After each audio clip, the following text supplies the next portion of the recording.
Whether you're telling a joke at a party, doing a wedding speech or a work presentation, you can't avoid public speaking. Yeah, if the thought terrifies you, well, you're not alone. But Dr. Gary Wallman is a communication and presentation expert who says you can actually make it an exciting experience. You want to know more? Good morning to you, Gary. Nice to see you. You teach people it's not just the words that count, but you know, what else is important in public speaking? In the grid system, a grid system that is 9 squares that you can see here, the speaker moves through left to right to suggest moving from past to future, moves up and down through this map, and the audience is actually trained to subliminally recognize what the speaker is going to say even before the speaker says it. I want you to pay attention, and the camera to go close up here, on this triangle within a circle. I'll describe what it is because it's hard to see from where you sit. That triangle within a circle, I love triangles within circles, is what I call the P formula, P-E-A, which stands for point, example, application. You can see the triangle even when it's not here, right? Yeah. When you make a point, the point being so far your theme, your challenge, what you want to move through here today, we want to create an example, or in this case a scenario, that physicalizes and creates a multi-sensory engagement of everybody here so that you can have an expression of breakthrough. And then the third area, the A, which is often what's missing when most speakers present to people, is the application. Then we'll stop and we'll go, great, how does this apply to you? What did you learn from that about your relationship to speaking, to being an authentic magnet to others getting your message? So that's what we're going to do throughout the day. We'll be creating this P formula that allows you to punctuate your points with examples and then see how that applies to everybody. Make sense? I also want to continue to reinforce this P formula, because if you can make it a point to punctuate your point with an example, or for instance, an analogy, an allegory, a metaphor, even a sentence, and then as a systematic practice, complete it with how does this connect with you, or something that engages the audience in a, think about a time when you had this happen with you, then that completes the point. That's the cycle of communication, and move on to the next point. It's a simple, joyful, disciplined practice. So this is a visceral opportunity today for us to get gutsy and into the physicality of our presence and our presentation.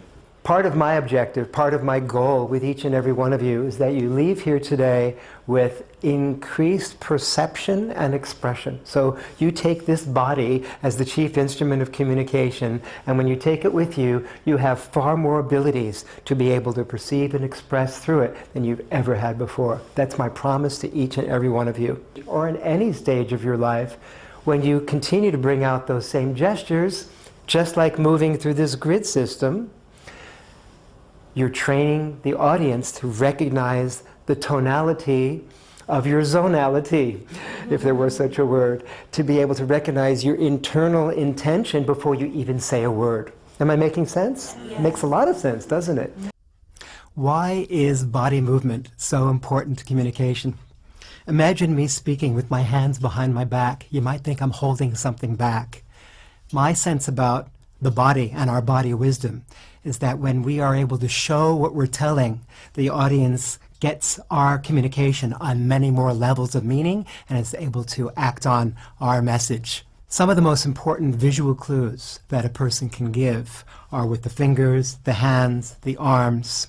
Like a conductor in an orchestra, being able to sweep and make clear images showing what I'm telling. So there's no question, if you don't get it from the verbal words or the vocal sounds, you will from the visual gestures. Some of the messages that people send, unconsciously, subconsciously, without being aware of it, are communication that has to do with self-talk. Once this can be shifted, a person can truly have command of the stage. Some of the self-talk often has to do with, if you don't like me, what am I doing here? I don't trust you. Do I look good? All of these self-conscious questions, if they can be turned around to a simple, I am concise, clear, and caring before the communication comes out, that comes through as well. So it's shifting the inner dialogue that's the key. One of the questions that often comes up is for someone that is building a career and wants to be able to come across in a way that shows their competence, their ability to be a leader.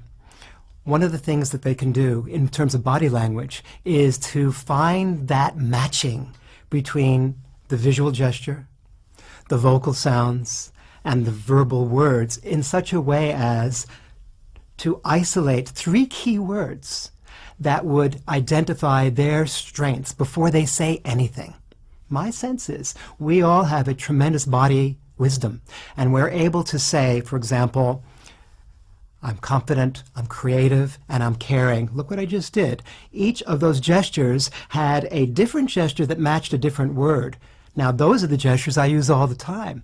If a speaker, presenter, developing leader is able to do the same with their body language, then their message comes through as congruent and they're being able to seen as a true leader in their field. If we keep going back to that essential self-talk, whether it's yours of I'm worthy, what I say has value, so people are compelled to invest in what I have to share, people get that even before a single word is spoken. You have something to show us. I do. I have a book. This is Gary's book that he's just released, and it's on Amazon as well. It's on Amazon and audible.com as well. But we'll That's come right. back after the break with more of Gary Wollman and his archaeology of the soul, which is what it's all about. It is. Yeah, really. I would want to emphasize the one single statement of